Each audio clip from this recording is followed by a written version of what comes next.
Clasificación A. Apto para todo público.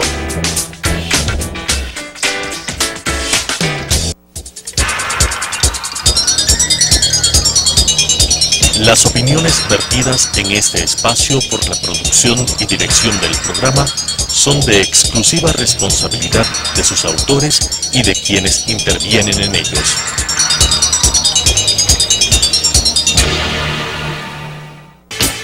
Sucesos presenta Enfoques, pensamiento libre y crítico. Día a día buscaremos diferentes visiones para la comprensión de la realidad del tercer milenio. Enfoques, un espacio que une noticia, análisis y opinión. Bienvenidos.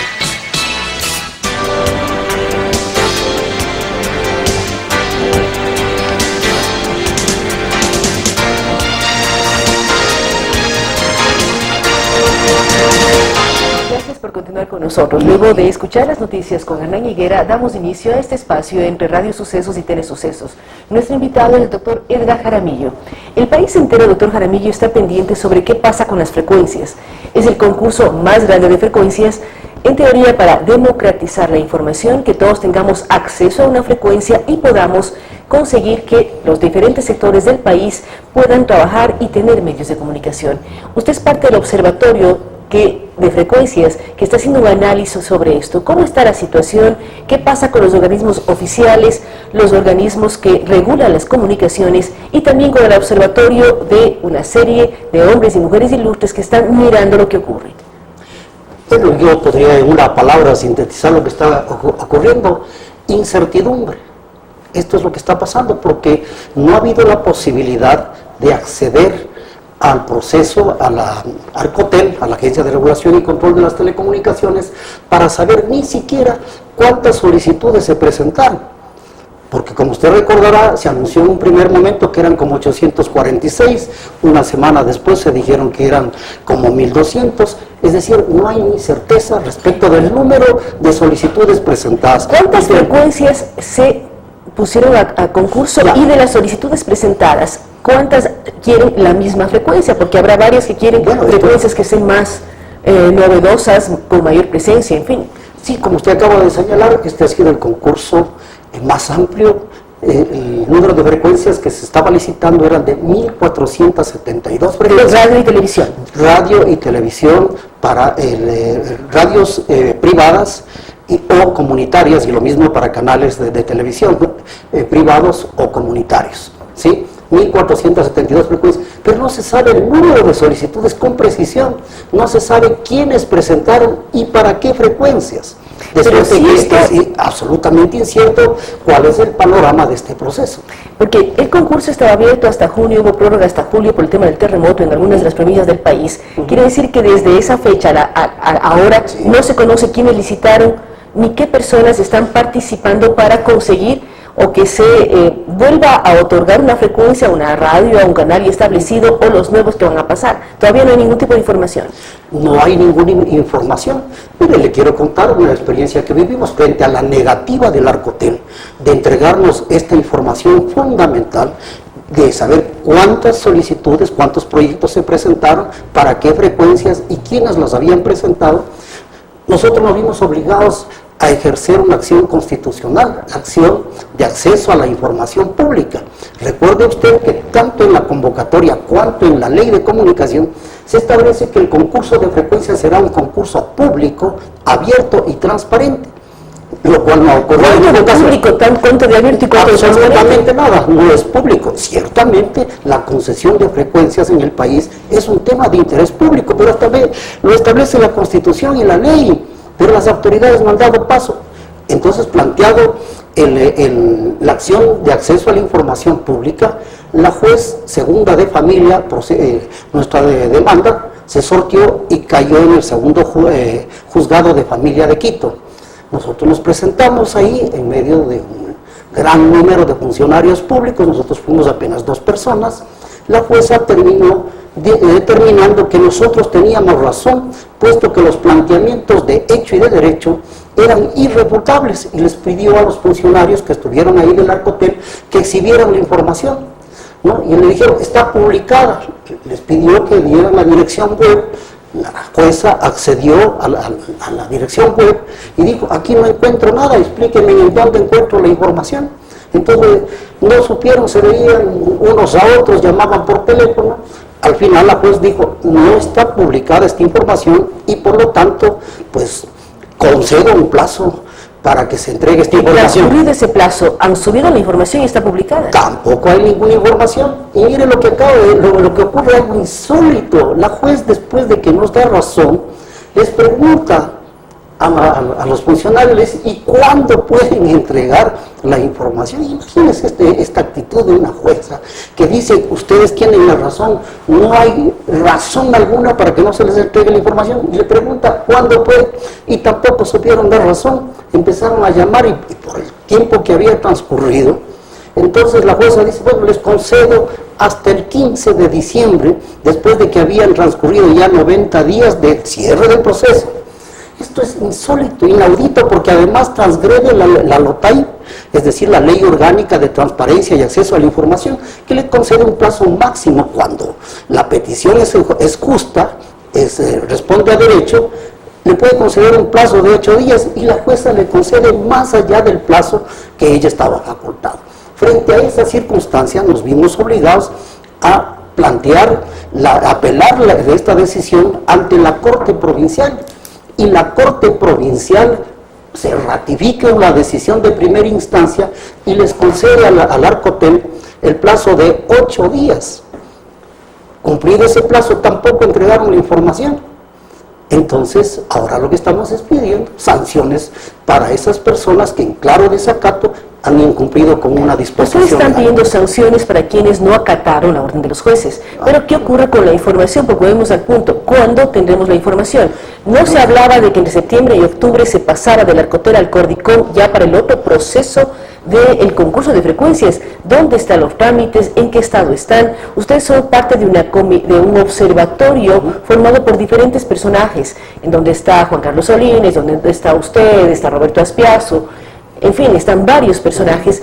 ¿Cómo están actuando si no tienen acceso a ningún tipo de información? Bueno, vamos a seguir batallando, recurriendo a los recursos que nos permea la Constitución de la República, los tratados internacionales, las leyes del país que se están incumpliendo. Seguiremos frente al hermetismo, al sigilo con que se ha manejado el sector gubernamental, pero el asunto es mucho más grave cuando son las propias autoridades del gobierno que denuncian que hay graves casos de corrupción. Recuerde usted que el vicepresidente y la ministra de la Política dicen que uno de los miembros de Cordicom, es decir, del Consejo de Regulación, pero no es el asesor del vicepresidente de la República. Asesor del vicepresidente de la República, está en este momento denunciado por las autoridades, las más además un asambleísta, es el que busca la frecuencia y da dinero a este personaje. Bueno, esto es sumamente grave, pero a nosotros nos preocupa, por ejemplo, cómo constantemente han ido cambiando los funcionarios de estos entes. La Cordicom han cambiado una cantidad de funcionarios. ¿A qué razones obedece? Pero a esto se suma el hecho de que con fecha 15 de agosto, es decir, cuando ya el proceso está en marcha, se habría aprobado un documento bajo la denominación de metodología de calificación. Es decir, esto es absurdo. Porque con fecha 15 de agosto se aprueba un documento de metodología, pero si el concurso fue convocado mucho antes. Pero por favor, entonces todo esto tiene que explicarse, ¿no? Y no solo explicarse, sino que nosotros como observatorio en este momento, frente a las graves irregularidades, frente al incumplimiento de las disposiciones constitucionales y de lo que establece la ley de comunicación, este proceso tiene que suspenderse. No puede continuar con las denuncias hechas por el propio gobierno sobre casos de corrupción y con esta adaptación que pretendería ajustarse a los proyectos planteados o que se explique a qué razones obedece la aprobación de este documento. Edgar, se han pedido varias veces la suspensión. Por un lado, porque estaba en época electoral. Decían, no es posible que se dé el concurso de frecuencias entre convocatoria de elecciones, llamado a elecciones y elecciones de las urnas. No es posible porque se puede generar una presión en determinados medios para que entrevisten más a unos o menos a otros. Era una crítica de los propios, en esa época, posibles o precandidatos. Pidieron no se dio acogida. Ustedes piden ahora que se suspenda por falta de transparencia y porque hay una serie de dudas. Pero cuando se dice hay una serie de dudas, Cordicom, Arcotel y funcionarios gubernamentales dicen solo hay un caso, lo demás es transparente. Entonces, ¿cómo entendemos? Simplemente yo recuerdo a la ciudadanía, me recuerdo con el mayor respeto a usted, Claudia, que cuando se habló del tema de la corrupción en Petroecuador, se dijo que era un caso aislado. Ahora se dice lo mismo, que es un caso aislado, ¿no? Pero con un solo caso, en donde una persona que es ex asesor de la segunda autoridad del país, que además está candidato para la elección, además. Por favor, entonces, ya qué seguridad hay. Bueno, nosotros vamos a votar todas las instancias nacionales y quiero comentarle que la Comisión Interamericana... Ustedes han ganado en dos instancias aquí. En las dos instancias. En las dos instancias, en la jueza de familia y en la Corte Provincial. Así es, sí, y vamos a seguir demandando y ahora planteamos que se suspende este proceso porque no hay transparencia, porque no hay las garantías, porque se está incumpliendo con disposiciones constitucionales y legales. La Comisión Interamericana de Derechos Humanos, a quien elevamos una solicitud, nos recibirá el día 2 de diciembre en Panamá, en donde presentaremos este caso y demostraremos cómo se han incumplido incluso los fallos de los jueces nacionales. Ahora, ¿qué certezas tenemos los medios que estamos funcionando, tanto en radio como en televisión? ¿Cómo trabajar, proyectarse, invertir, mejorar en calidad cuando hay incertidumbre? Porque usted dijo, el proceso, la única palabra que lo define es incertidumbre. ¿Cómo trabajar en el país cuando además vivimos temporadas tan importantes en temas informativos? Los sistemas de comunicación no pueden improvisarse, ¿no? Infortunadamente demandan también de inversiones en tecnología, en personal, pero si hay un clima de esta naturaleza en que nadie sabe qué es lo que va a pasar, ¿quién puede continuar haciendo inversiones o estabilizar los procesos de comunicación? No es posible. Entonces, esto es un grave problema para el país, pero la gente tiene que entender que lo que nosotros estamos defendiendo son principios esenciales para la vida democrática del país. Estamos defendiendo la posibilidad de que la gente pueda buscar, acceder y expresarse libremente sin condicionamientos, es decir, está en juego la libertad de expresión. Estos son, y si no hay libertad de expresión, no hay democracia en el país, y esto es lo que nosotros estamos defendiendo.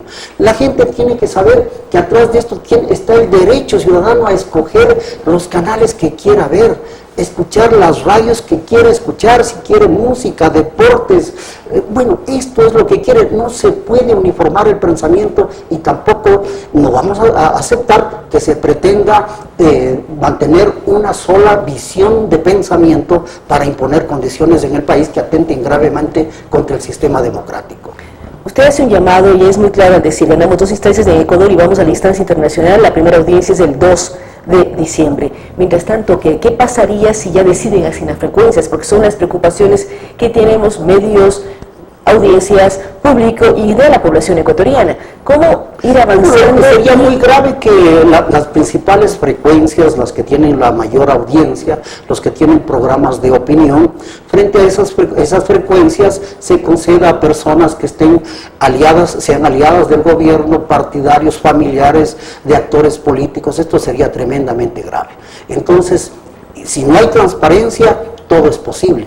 Hay autoridades que sostienen que se ha mantenido la confidencialidad. Mire, los que hacemos observación, lo que vamos es a mirar, a garantizar que los procesos sean absolutamente transparentes, pero no vamos a decidir nada. Es decir, si había la posibilidad de chantajear o de exigir, eso lo podrían ejercer solo quienes tienen la capacidad de decisión, es decir, las autoridades públicas. ¿Cómo están involucrándose los gremios de los medios de comunicación? Uno puede hablar de AER, puede hablar de una serie de elementos u organismos internacionales presentes en el Ecuador, uno que usted lideraba como CIESPAL. Bueno, mire, nosotros hemos procurado mantener nuestra independencia. El observatorio de frecuencia está constituido por una serie de personas que no tenemos intereses ni individuales ni de grupo. No nos debemos absolutamente a nadie. Si hay entidades y organismos que quieran reunirse para conversar o para debatir sobre principios esenciales, estamos dispuestos a hacerlo. De hecho, nos hemos reunido y por eso ahora nuestro pedido a la Comisión Interamericana para en foro internacional debatir el tema, exponer nuestros puntos de vista y que sean los jueces internacionales quienes decidan quién tiene la razón frente a las dificultades que encontramos en la Administración de Justicia Nacional. Y lo importante es transparentar la información. Queremos agradecer a Edgar Jaramillo, es parte del Observatorio de Frecuencias, y con preocupación nos dice: hemos exigido información, queremos que la información sea transparente en cumplimiento de las leyes y normativas ecuatorianas. Es el concurso más importante de frecuencias que ha vivido el país en las últimas décadas, y es importante saber qué está ocurriendo, quiénes están participando, cómo se está actuando. Hace un llamado nuevamente a Arcotel, a Cordicom, de transparentar información para que el observatorio y en general toda la ciudadanía pueda garantizar y pueda velar por la transparencia del proceso. Hay dudas, hay temas de corrupción, hay una serie de elementos que generan problemas. Ellos han ganado ya en 2 instancias jurídicas aquí en el Ecuador, y al no haber sido acogidas estos fallos, irán a la Corte Interamericana de Derechos Humanos. Tienen ellos una audiencia el próximo 2 de diciembre en Panamá. Vamos a mirar qué ocurra con esto. Lo importante es precautelar la democracia, precautelar la libertad de expresión y el acceso a la información en el país. Gracias a Edgar Jaramillo. Vamos a ir a una pausa, de la cual estaremos dialogando con María Paula Romo y también con el doctor Alejandro Suárez. Los dos son parte de la Universidad Internacional del Ecuador para hablar sobre un evento que tiene que ver con política internacional y relaciones de Ecuador con el resto del mundo. Con estas ideas y opiniones, regresamos con Enfoques.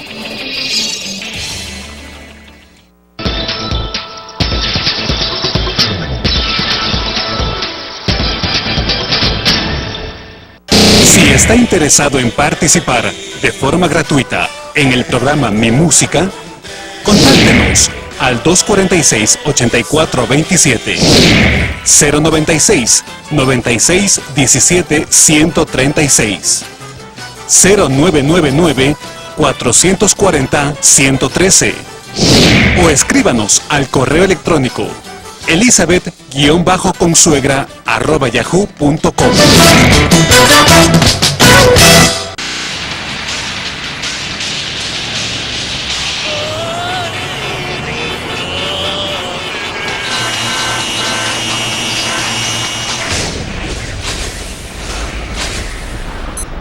Tómelo con calma.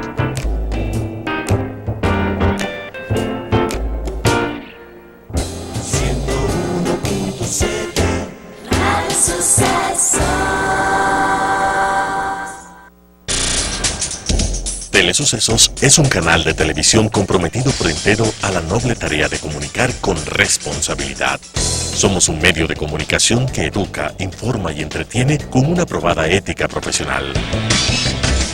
Canal 29 se identifica plenamente con la nueva televisión de vanguardia. Somos Telesucesos, porque Quito TV. Telesucesos es el primer noticiero de texto en la televisión ecuatoriana.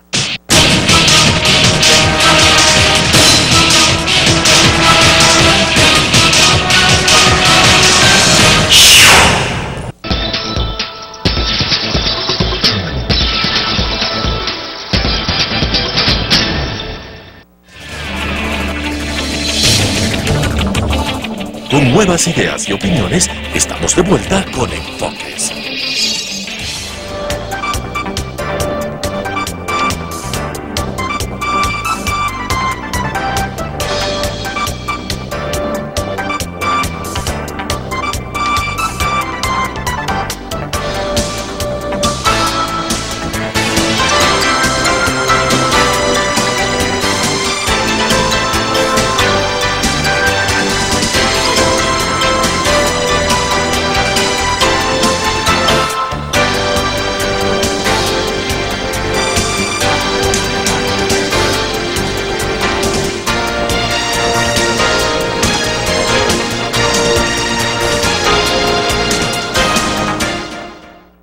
Con nosotros damos la bienvenida al doctor Alejandro Suárez y a la doctora María Paula Romo.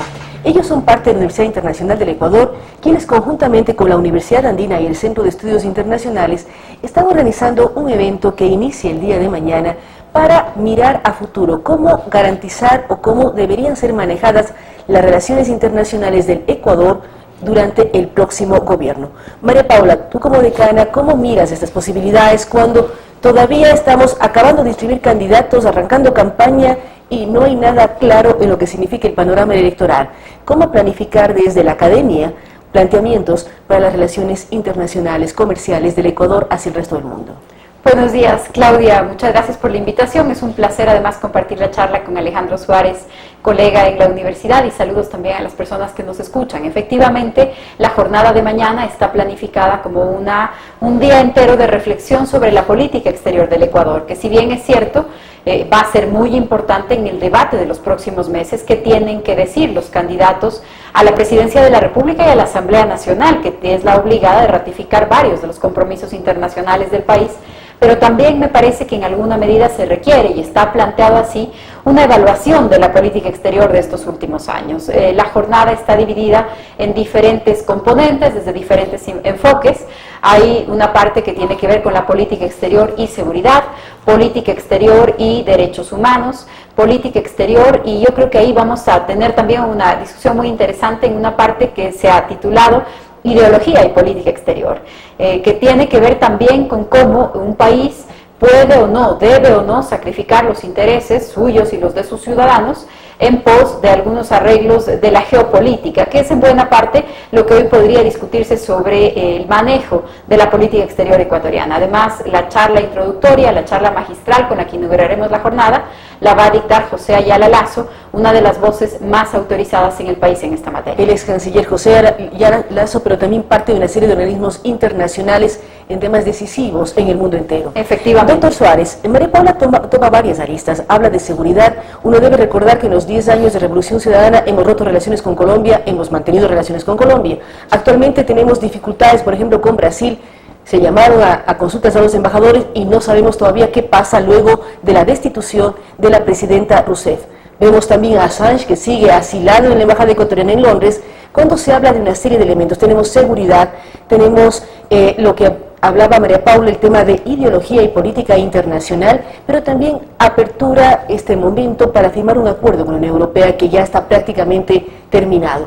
¿Cómo analizar todo esto y cómo plantear a un próximo gobierno, cualquiera que sea su ideología, su partido, su procedencia, para que el país busque relaciones internacionales positivas para el país al margen de las ideologías? Muchas gracias, buenos días Claudia, buenos días María Paula, buenos días a quienes nos ven y nos escuchan.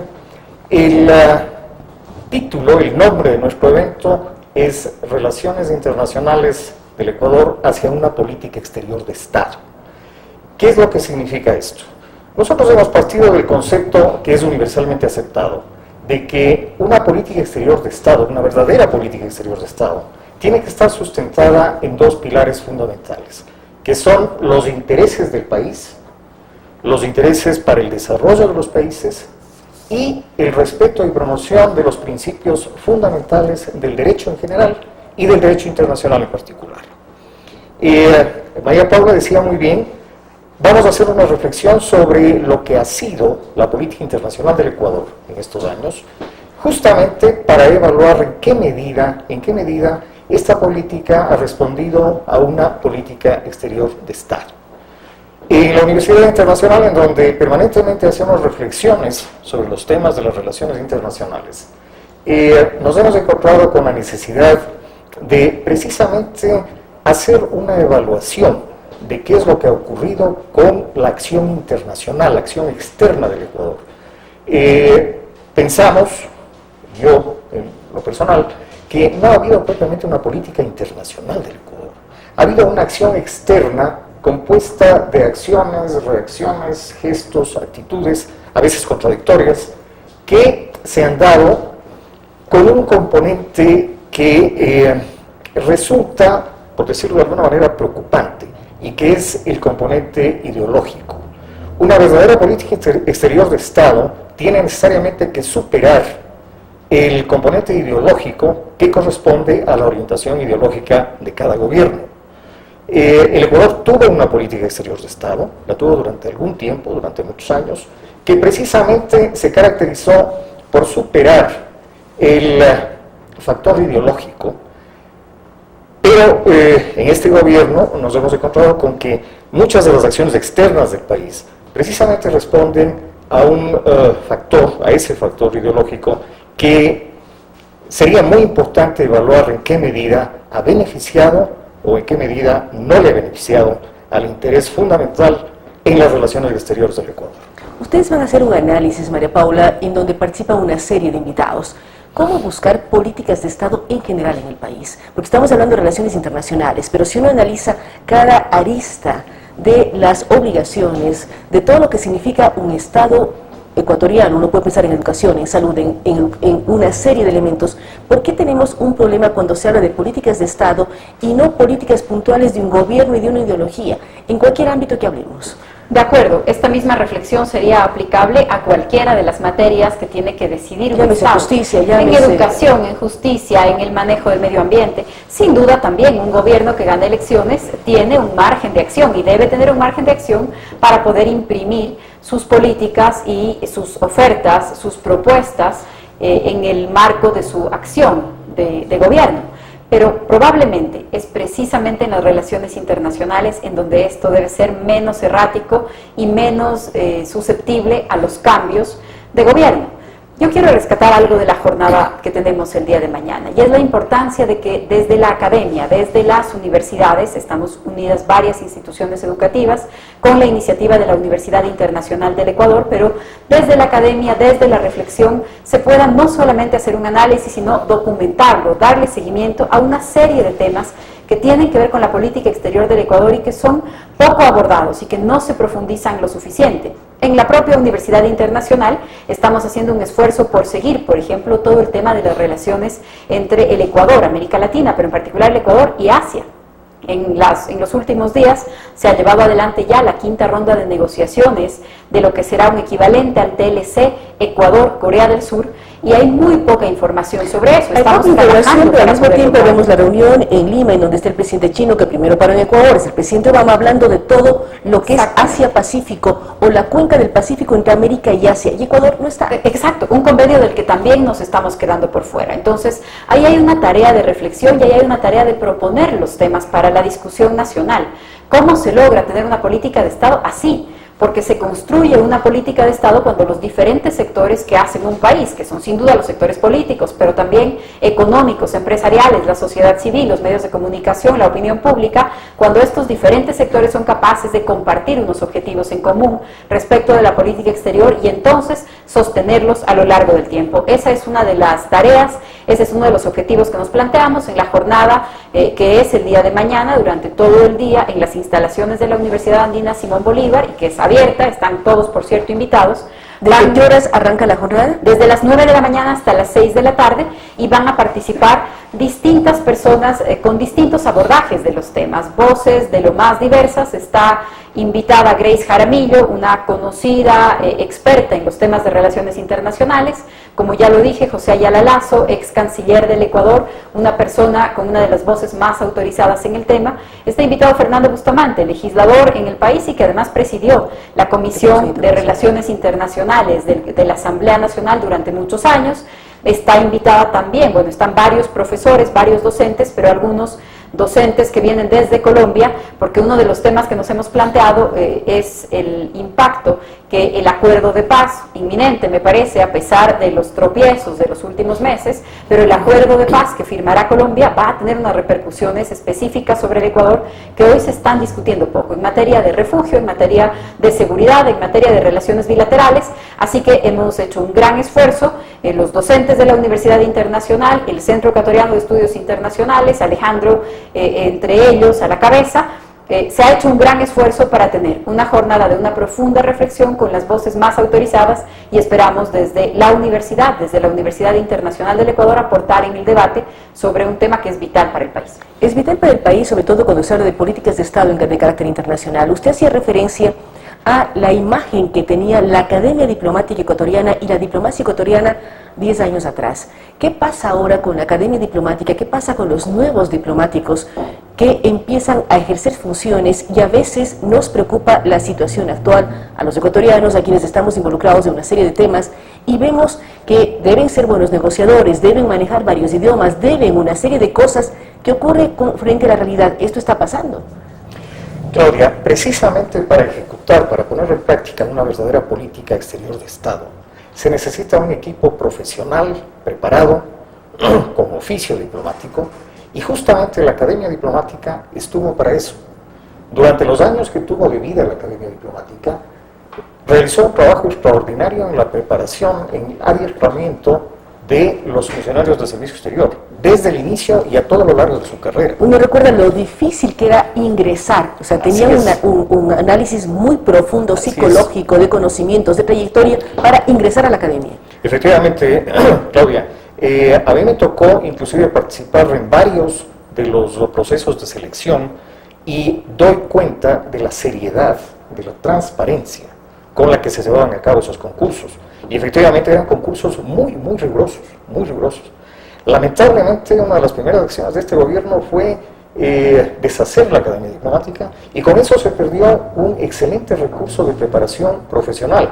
El servicio exterior ecuatoriano llegó a tener un prestigio muy alto a nivel internacional, y la Academia Diplomática llegó asimismo a tener una imagen enormemente respetable, al punto de que más de un país pidieron asesoría, cooperación a la Academia Diplomática del Ministerio de Relaciones del Ecuador para estructurar sus academias diplomáticas. Yo quisiera, Claudia, muy brevemente referirme con respecto al evento de mañana a los temas que hemos escogido, que fue también un proceso de reflexión muy cuidadoso en la Universidad Internacional. Son temas precisamente los más destacados en lo que a nosotros nos ha parecido debe ser o debería ser una verdadera política exterior de Estado. En primer lugar, el tema de seguridad, relaciones internacionales y seguridad. Luego, el tema relaciones internacionales y derechos humanos. Es bien sabido, el Ecuador tuvo por mucho tiempo una política muy estable, muy definida, muy de Estado en materia de derechos humanos. Luego, el tercer tema es el Ecuador, las relaciones internacionales del Ecuador y los organismos de integración regionales, que es un tema de extraordinaria actualidad. Ustedes mencionaban, María Paula y tú, Claudia, mencionaban el tema de la adhesión del Ecuador, la participación del Ecuador en los esquemas de integración. Y luego, el último tema, al que le damos también una enorme importancia, que es ideología y relaciones internacionales. Esos son los 4 temas alrededor de los cuales va a girar la jornada de mañana. Todos temas importantes. Queremos agradecer tanto a María Paula Romo como al doctor Alejandro Suárez su presencia en estos micrófonos. Los dos son parte de la Universidad Internacional del Ecuador, María Paula como decana y el doctor Suárez como docente de la universidad con toda su trayectoria en el mundo diplomático. Es muy importante el evento de mañana, que va a buscar políticas exteriores de Estado. Es muy importante además que los candidatos, tanto a la Asamblea como a la Presidencia de la República y Vicepresidencia, miren cuáles son los temas que tratar. Son temas que van a estar en la agenda, son temas que involucran a todos los ecuatorianos y por lo tanto felicitamos esta iniciativa. Recordamos, mañana 9 de la mañana, Universidad Andina Simón Bolívar, hablar sobre políticas exteriores de Estado, análisis de lo que ha pasado, pero también hacia dónde debemos ir, qué ocurre con seguridad, qué ocurre con derechos humanos, qué ocurre con relaciones comerciales, qué ocurre con respeto a una serie de elementos y también hasta qué punto la ideología puede pesar en relaciones exteriores de un Estado. Una serie de temáticas que mañana van a ser debatidas y compartidas con todos nosotros. Gracias nuevamente a nuestros invitados, gracias por habernos acompañado el día de hoy en Telesucesos.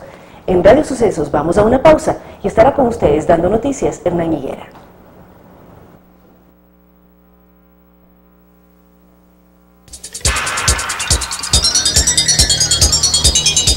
Las opiniones vertidas en este espacio por la producción y dirección del programa son de exclusiva responsabilidad de sus autores y de quienes intervienen en ellos.